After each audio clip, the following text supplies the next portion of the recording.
10 নম্বর অঙ্কে আমাদের বলা আছে যে দুই অঙ্ক বিশিষ্ট একটি সংখ্যা একক স্থানীয় অঙ্ক দশক স্থানীয় অঙ্কের 3 গুণ। দশক স্থানীয় অঙ্ক 3 হলে, যে 3 হলে বিনিময়কৃত সংখ্যাটি কত? আমরা আগে মূল সংখ্যা বের করব, তারপর সেই সংখ্যাটি বিনিময় করে দেবো।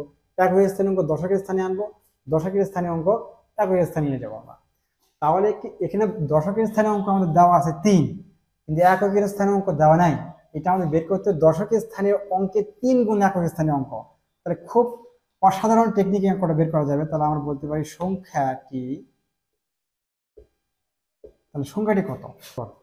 তাহলে সংখ্যাটি, তাহলে দশকের স্থানীয় অঙ্কের মান লেখার জন্য আমরা 3 লিখলাম, কিন্তু এখানে দশকের মান আছে 10।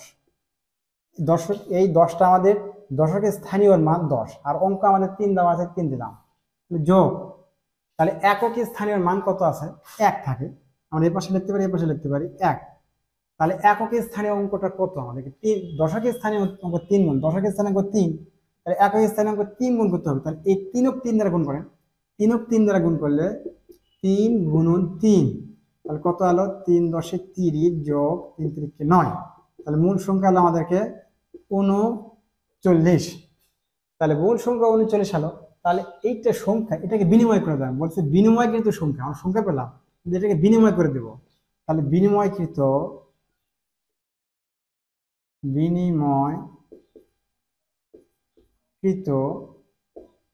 সংখ্যা, বিনিময়কৃত সংখ্যাটা কি হবে? এই একক স্থানীয় অঙ্ক দশকের স্থানে আসবে, দশকের স্থানীয় অঙ্ক একের স্থানে নিয়ে যাবে। তাহলে 9 আছে একের ঘরে, দশের ঘরে নিয়ে এলাম। 3 আছে দশকের ঘরে, একের ঘরে, এককের ঘরে নিয়ে গেলাম। আচ্ছা, ক্লিয়ার?